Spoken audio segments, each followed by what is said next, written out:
প্রিয় শিক্ষার্থীবৃন্দ, আসসালামু আলাইকুম। বিশ্বব্যাপী করোনা পরিস্থিতির কারণে স্বাভাবিক শিক্ষা কার্যক্রম পরিচালনা করতে না পারায় শিক্ষা মন্ত্রণালয়ের নির্দেশ মোতাবেক স্বাস্থ্যবিধি মেনে দৌলতপুর কলেজ দিবানৈশ সুযোগ্য অধ্যক্ষ স্যারের সার্বিক তত্ত্বাবধানে অনলাইন ক্লাসের ব্যবস্থা করা হয়েছে। সবাইকে স্বাস্থ্যবিধি মেনে চলার আহ্বান জানাচ্ছি। তোমাদের উপকারের চিন্তা করেই এই অনলাইন ক্লাসের ব্যবস্থা করা হয়েছে। আজকে অনলাইন ক্লাসে সবাইকে স্বাগত জানাচ্ছি। আমি শারমিন জামান, প্রভাষক, সমাজকর্ম বিভাগ, দৌলতপুর কলেজ দিবানৈশ, দৌলতপুর, খুলনা।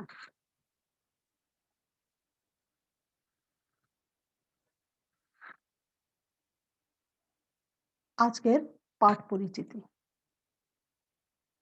শ্রেণী একাদশ, বিষয় সমাজকর্ম, দ্বিতীয় পত্র, অধ্যায় তৃতীয়, অধ্যায় শিরোনাম সামাজিক সমস্যা সমাধানে সমাজকর্মের অনুশীলন। আজকের আলোচ্য বিষয় অটিজম, অটিজমের প্রাথমিক লক্ষণসমূহ ও অটিজমের কারণ।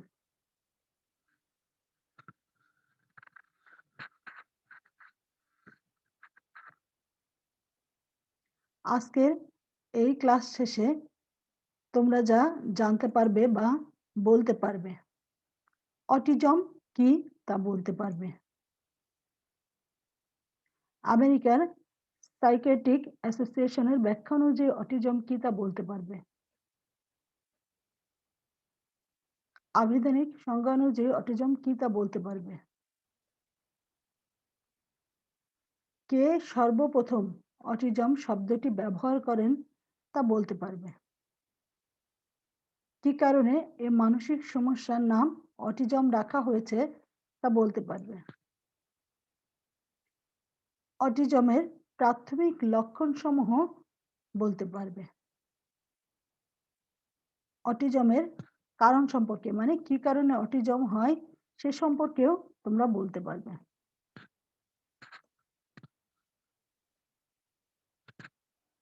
প্রিয় শিক্ষার্থীবৃন্দ, শিক্ষণ কার্যক্রমে তোমাদের যে ছবিগুলো দেখানো হয়েছে সেগুলো কিছু অটিস্টিক বাচ্চার ছবি দেখানো হয়েছে, যেটা দেখলে তোমরা খুব সহজেই বুঝতে পারবে যে এরা অটিজম রোগে আক্রান্ত।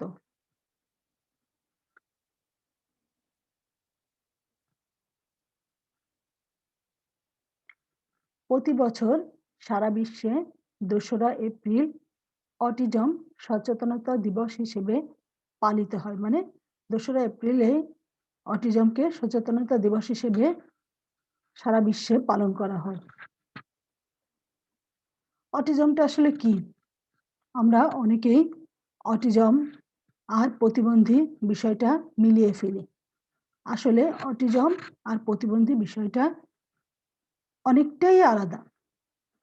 আসলে অটিজম কোনো রোগ নয়, এটি শিশুদের মস্তিষ্কের স্বাভাবিক বিকাশজনিত সমস্যা, যা শিশুর সামাজিক সম্পর্ক স্থাপনে বাধা সৃষ্টি করে।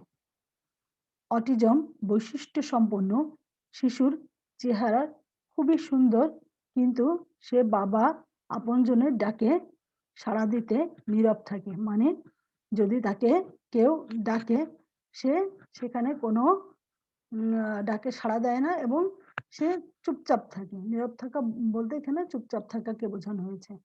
শিশুর এই নীরবতাই জন্মদায়িনী মায়ের মনোবেদনার কারণ হয়। আমরা যদি খেয়াল করি যে যে পরিবারে অটিজম আক্রান্ত শিশু রয়েছে সেই পরিবারে বাবা মায়ের অনেক মানসিক কষ্ট ভোগ করতে হয়। অনেক সময় সামাজিকভাবেও তাদেরকে অন্যের কাছে ছোট হতে হয়। এজন্যই বলা হচ্ছে যে মায়ের মনোবেদনার কারণ হয়ে চোখের অশ্রু ঝরায়। এ ধরনের শিশু নিয়ে মা নিদারুণ অবহেলায় অবশিষ্ট জীবন কাটিয়ে দেন। এ ধরনের শিশুর জন্মের জন্য পিতামাতাকে দায়ী করা যায় না। কী কারণে অটিজম বৈশিষ্ট্য সম্পন্ন শিশুর জন্ম হয়, বিজ্ঞানীরা তা নির্ণয় করতে সক্ষম হননি।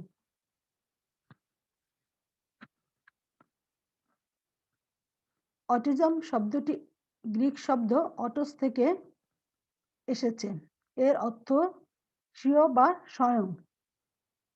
ইংরেজিতে ইংরেজি অটিজম এর বাংলা প্রতিশব্দ হলো আত্মসংবৃত্তি। এই সমস্যায় আক্রান্ত শিশুরা নিজেদের গুটিয়ে রাখে বলেই এর নামকরণ করা হয়েছে অটিজম। তোমরা আরেকটু খেয়াল করলে দেখবে যে অটিজম শব্দটি এসেছে গ্রিক শব্দ অটোস থেকে। এর অর্থ স্বীয় বা স্বয়ং। ইংরেজির যে বাংলা প্রতিশব্দ তা হলো আত্মসংবৃত্তি। এই সমস্যায় আক্রান্ত শিশুরা নিজেদের গুটিয়ে রাখে বলেই এর নামকরণ করা হয়েছে অটিজম। অটিজম শিশুর একটি অন্যতম সমস্যা হলো শিশু পরিবেশের সাথে সম্পর্ক তৈরি করতে পারে না। সমাজকর্ম অভিধানে অটিজম সম্পর্কে বলা হয়েছে, অটিজম একটি ব্যাপক বিকাশজনিত সমস্যা।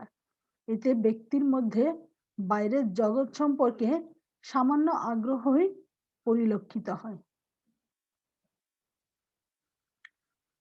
আমেরিকান সাইকিয়াট্রিক অ্যাসোসিয়েশনের ব্যাখ্যা অনুযায়ী অটিজম হলো শিশুর মস্তিষ্ক বিকাশজনিত প্রতিবন্ধকতা, এটা মস্তিষ্কের বিকাশজনিত সমস্যা, যার বৈশিষ্ট্য হলো সামাজিক মিথস্ক্রিয়া এবং মৌখিক ও অমৌখিক যোগাযোগের অক্ষমতা এবং সীমাবদ্ধতা। পুনরাবৃত্তি ও গদবাঁধা আচরণ, একটা জিনিস বারবার বলতে থাকা কিংবা করতে থাকা, এবং যে গদবাঁধা আচরণ, সেই আচরণে অভ্যস্ত হওয়া। প্রিয় শিক্ষার্থীবৃন্দ,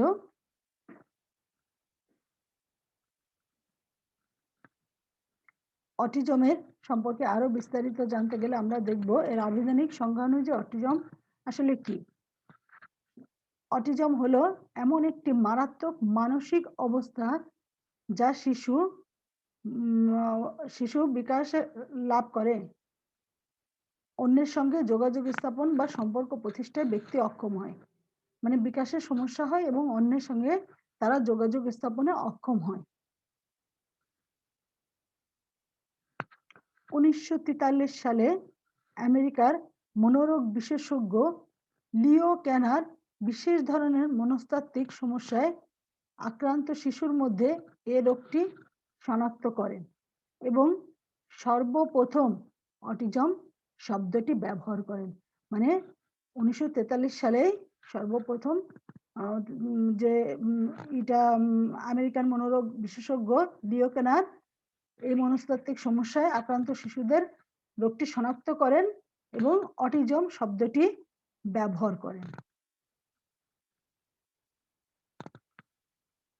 অটিজমকে একটু অন্যভাবে আমরা বলতে পারি, অটিজম বলতে এমন মস্তিষ্কের বিকাশগত অসামর্থ্যকে বোঝায় যা শিশুর 3 বছরের মধ্যেই প্রকাশ পায়। এর ফলে শিশুর আচরণের অস্বাভাবিকতা দেখা দেয় এবং সমাজের অন্যদের সাথে ক্রিয়া প্রতিক্রিয়া করতে ব্যর্থ হয়। এখানে বোঝানো হয়েছে যে এই বিকাশজনিত সমস্যাটা আসলে 3 বছরের মধ্যেই প্রকাশ পায়। আমরা যদি কেউ এই অসুখে আক্রান্ত থাকে তাহলে তা 3 বছরের মধ্যে বুঝতে পারবো, প্রকাশ পাবে। আর তারা কি হবে, স্বাভাবিক আচরণ করতে পারে না, অন্যদের সাথে যে ক্রিয়া প্রতিক্রিয়া কিংবা মেলামেশা করার ক্ষমতা সেটাও তাদের মধ্যে কম থাকে।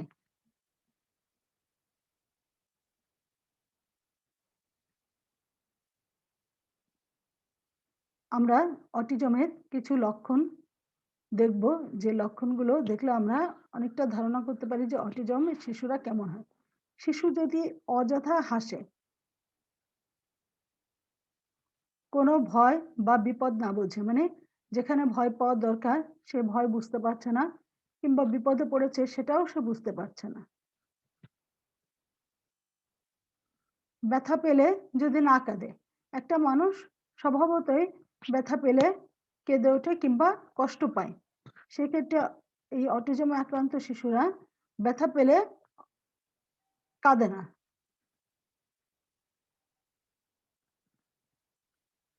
কোনো খেলনা বা বস্তু অস্বাভাবিকভাবে পছন্দ করে।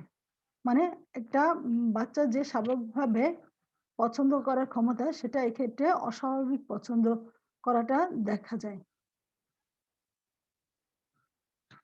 আদর পছন্দ না করলে বা না বুঝলে স্বাভাবিকভাবে যারা স্বাভাবিক শিশু তারা আদর পছন্দ করে, ভালোবাসা চায়। তারা একটু আদর পেতেই ভালোবাসে। কিন্তু এই ধরনের শিশুরা আদর পছন্দ করে না এবং মানে না না বুঝেই তারা সব কাজ করে। অসংলগ্নভাবে একটি খেলনা বারবার খেলে। মানে এই যে পুনরাবৃত্তি করার যে টেনডেন্সিটা সেটা এদের মধ্যে বেশি দেখা যায়। চোখের দিকে তাকায় না। স্বাভাবিক বাচ্চারা স্বাভাবিক আচরণ করে এবং দেখা যাচ্ছে যে একজন কথা বললে তার চোখের দিকে তাকায়। কিন্তু এই যে অটিজমে আক্রান্ত শিশুরা চোখের দিকে তাকায় না। একই কাজ বারবার করতে থাকে। প্রশ্ন করলে উত্তর না দিয়ে একই প্রশ্ন বারবার করলে। মানে একটা প্রশ্ন করলে সাধারণত স্বাভাবিক বাচ্চারা উত্তর দেয়। দেখা যাচ্ছে একটা নাম জিজ্ঞেস করলে নামের উত্তর দেয়। কিন্তু এই অটিজমে আক্রান্ত শিশুরা প্রশ্ন করলে বারবার একই প্রশ্ন করতে থাকে।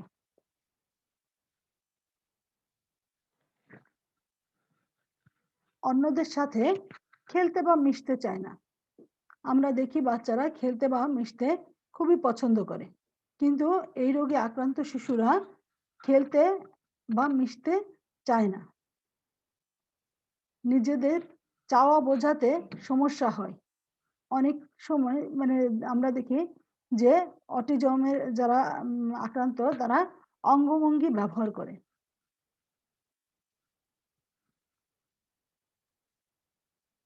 কোনো শব্দ হলে সেদিকে সাড়া না দেয় বা জোরে শব্দ হলে সহ্য করতে পারে না। একা, একা ঘুরতে থাকে বা খেলনা ঘোরাতে থাকে। রুটিন পরিবর্তনের সাথে সহজে খাপ খাওয়াতে মানে যেকোনো রুটিন তারা সহজে খাপ খাওয়াতে পারে না। একা থাকতে পছন্দ করে। অন্যদের সাথে মিশতে চায় না। শিশুকে ধরলে বা কোলে উঠলেও সে পছন্দ করে না। যদি এসব লক্ষণ দেখা দেয় তাহলে প্রাথমিকভাবে অটিজম সন্দেহ করা যেতে পারে। আমরা ওই যে লক্ষণগুলো এই লক্ষণগুলো যদি কোনো শিশুর মধ্যে দেখতে পাই তাহলে আমরা অটিজম সন্দেহ করা যাবে মানে ধরে নেওয়া হবে যে তাদের অনেক ক্ষেত্রে যে অটিজম আক্রান্ত।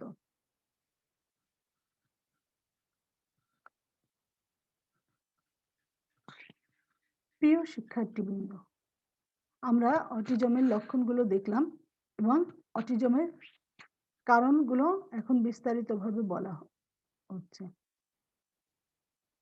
কিছু জেনেটিক এবং পরিবেশগত কারণেও অটিজম দেখা দিতে পারে। গর্ভাবস্থায় অ্যালকোহল বা কিছু মির্গি রোগের ঔষধ সেবন করলে, যদি গর্ভাবস্থায় কোনো অ্যালকোহল বা কিছু মির্গি নামে যে অসুখটা আছে রোগটা আছে সেই ওষুধ সেবন করলে, গর্ভাবস্থায় অতিরিক্ত ডায়াবেটিস রোগে আক্রান্ত হলে শিশুর অটিজম আক্রান্ত হওয়ার আশঙ্কা বাড়ে। মানে ডায়াবেটিস রোগও গর্ভাবস্থায় থাকলে মানে অতিরিক্ত স্থূলতা থাকলে ডায়াবেটিস রোগের কারণেও শিশুর অটিজম আক্রান্ত হওয়ার আশঙ্কা বেড়ে যায়।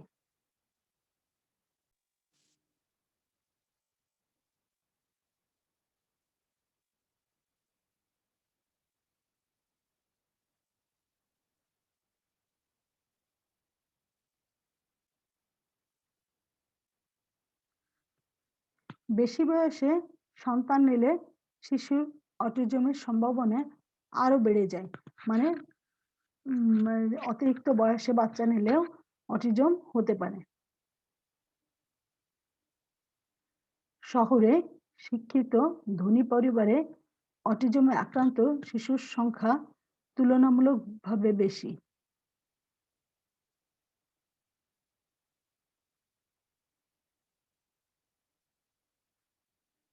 প্রিয় শিক্ষার্থীবৃন্দ, তোমরা এই বর্তমান পরিস্থিতিতে যেহেতু করোনা আবার বেড়ে যাচ্ছে, তোমরা সবাই ঘরে থেকে নিরাপদে থাকার চেষ্টা করবে এবং নিয়মিত অনলাইন ক্লাসে মাধ্যমে তোমরা উপকৃত হতে পারবে। এজন্য নিয়মিত ক্লাসগুলো করবে।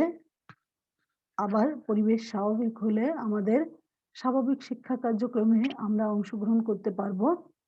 আজকে এ পর্যন্ত। সবাইকে ধন্যবাদ।